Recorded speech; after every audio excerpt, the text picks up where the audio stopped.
Bab 904, Kejutan di Usia Senja. Bab 904.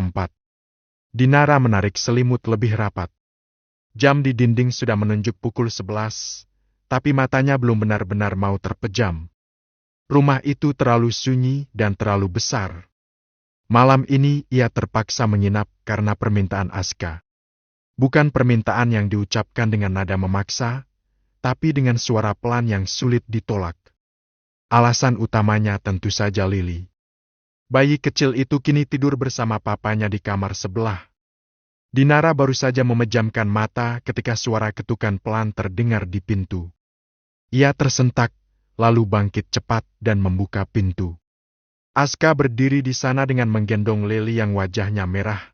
Tangisnya kecil tapi terus-menerus, khas bayi yang mulai kehausan. "Maaf ganggu. Kayaknya Lili lapar." Dinara tidak menjawab. Tangannya refleks terulur, mengambil Lili dari gendongan lelaki itu. Begitu berada di pelukan ibunya, tangis Lili langsung melemah, lalu berubah menjadi rengekan kecil.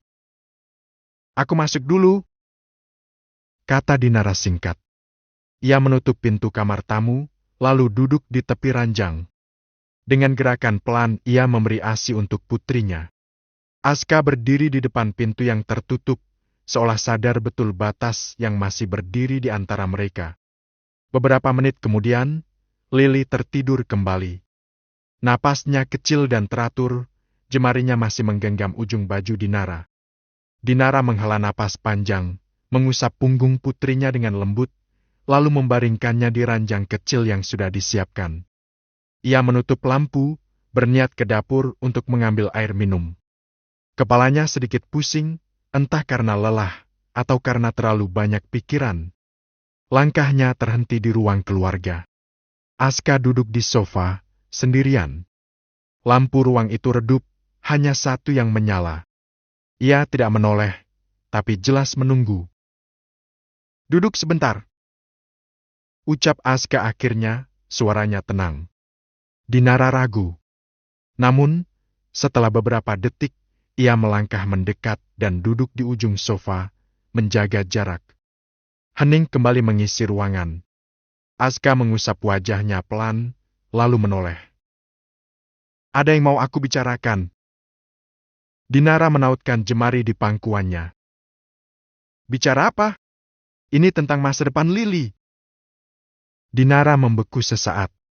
Bukan percaya diri, tapi ia bisa menebak kemana arah pembicaraan lelaki itu. "Kenapa dengan Lili? Aku nggak mau Lili tumbuh tanpa keluarga yang utuh. Aku ingin dia tumbuh dalam keluarga yang lengkap." Dinara menunduk. Dadanya terasa menghangat, tapi juga perih. "Begitu perceraianku dengan Ivana selesai, bagaimana kalau kita menikah?" Dinara menoleh cepat.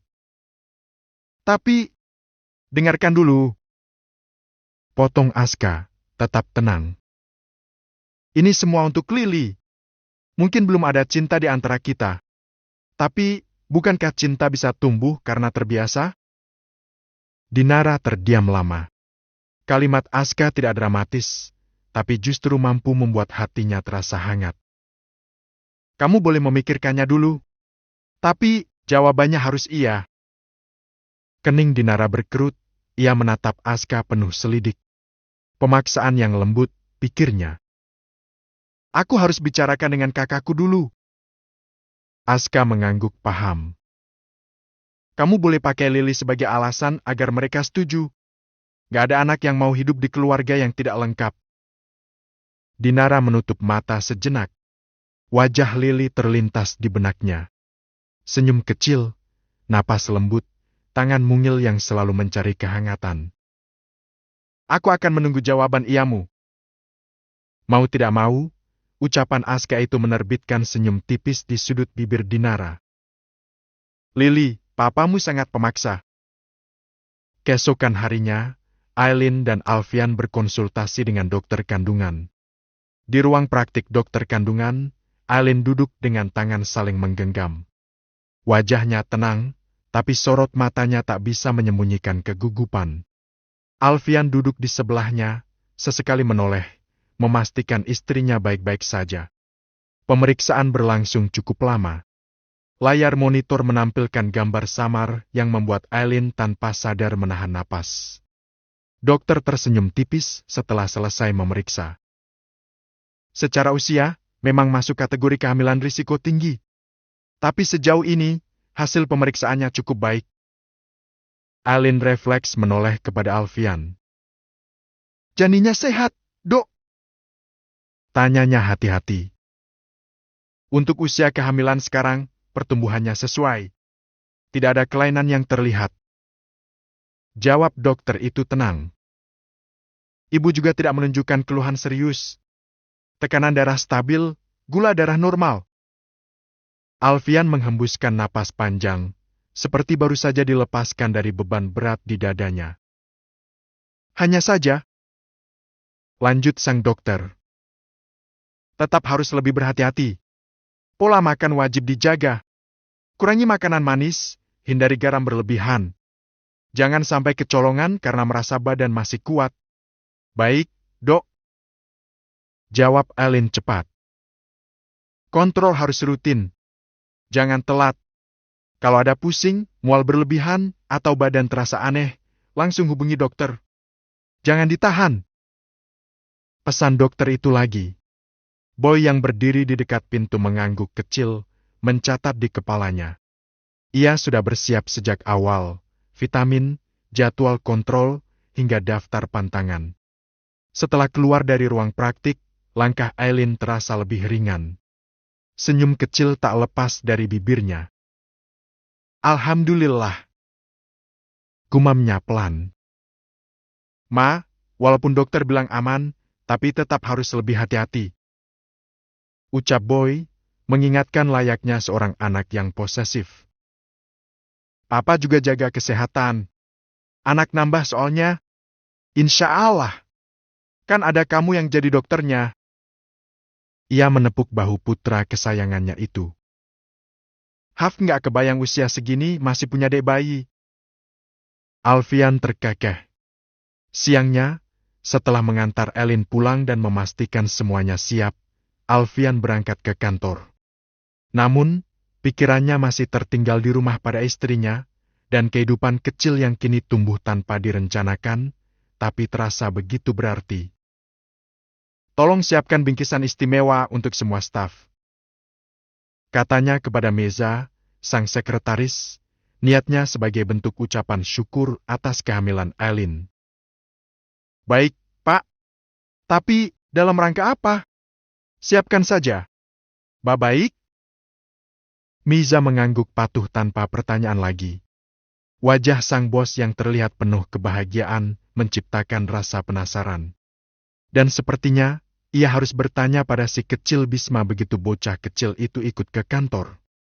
Jam makan siang, Alfian duduk bersama Galih, Joe, dan Bara di restoran favorit.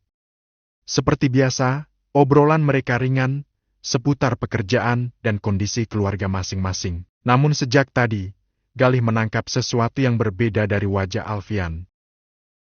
Ada apa ini? Sejak pagi kelihatan ada ceria-cerianya. Ujar Galih sambil meletakkan sendok. Aku dengar dari Meza kamu juga minta menyiapkan bingkisan untuk semua staf. Alfian tersenyum tipis. Ia menghela napas pendek, seolah sedang menimbang kalimat yang tepat. Aku ada kabar bahagia. Joe mengangkat alis. Kabar apa? Jangan bilang mau pensiun dini. Bara terkekeh kecil. Kalau itu sih sudah sejak lama direncanakan tapi nggak jadi-jadi. Rencana setiap hari cuma pakai piyama, malah di kantor pakai jas. Alfian menggeleng pelan. Tatapannya beralih pada menu di depannya, lalu kembali ke wajah ketiga sahabatnya. Aileen hamil lagi. Kalimat itu terucap begitu saja, tenang, tanpa dramatik. Tapi efeknya langsung terasa. Joe terdiam, sendoknya berhenti di udara. Dunia mendadak berhenti pada detik itu. Galih menatap Alfian cukup lama, seolah memastikan ia tidak salah dengar. Sementara Bara perlahan menyandarkan punggung ke kursi, rahangnya terbuka lebar. Bab 905, Melamar Dinara. Bab 905. Serius, Al? Tanya Galih, seolah apa yang barusan diucapkan Alfian adalah hal mustahil. Untuk apa bercanda dengan hal seserius ini? Balas Alfian. Yang lainnya kembali saling tatap satu sama lain. Kalian memang ada rencana mau tambah anak? Tanya Joe yang kini masih menatap penuh tanya. Enggak. Kami nggak ada rencana untuk tambah anak. Tapi kalau dikasih lagi, kan namanya rezeki. Nggak boleh ditolak. Apalagi rezekinya dalam bentuk anak. Bara perlahan menyandarkan punggung ke kursi, lalu tawa pendek lolos dari bibirnya. Ia menggeleng-gelengkan kepala seolah baru saja mendengar berita yang paling tidak masuk akal tahun ini. Luar biasa, gumamnya. Di saat orang seusia kita sudah mulai berpikir soal investasi masa tua dan menimang cucu, kamu malah nambah anak. Joe meletakkan sendoknya ke piring dengan bunyi denting yang cukup keras. Ia menatap Alfian dengan tatapan prihatin yang dibuat-buat. Terakhir kali aku begadang karena bayi rewel, itu sudah belasan tahun yang lalu. Nairaku sudah beranjak remaja sekarang. Alfian hanya terkekeh, menyandarkan punggungnya dengan santai. Terakhir kali aku begadang karena Arlan demam. Sekarang tugasnya pindah ke Arvin. Makanya ambil tugas baru jadi papa tua sekarang. Gurau Galih. Bara dan Joe terkekeh. Tapi jujur, Al, aku salut. Di usia sekarang, staminamu sepertinya memang belum menurun ya? Imbun Galih sambil menyikut lengan Joe. Mungkin rahasianya ada di jamu yang sering dia minum itu. Boleh bagi resepnya, Al? Biar kita nggak kalah produktif. Jangan sembarangan. Potong Alfian sambil tersenyum simpul. Kurasa ini murni faktor keberuntungan. Akhir-akhir ini memang rumah agak sepi karena tidak ada tangisan bayi di rumah. Bisma sudah besar dan Arlan sudah tinggal bersama orang tuanya sendiri. Giliran nanti panen bayi, meledak rumahnya dengan tangisan mereka. Sambung Bara, disambut gelak tawa bahagia dari Alfian. Bara menepuk bahu Alfian dengan keras. Selamat, bro. Kami ikut senang mendengar kabar ini.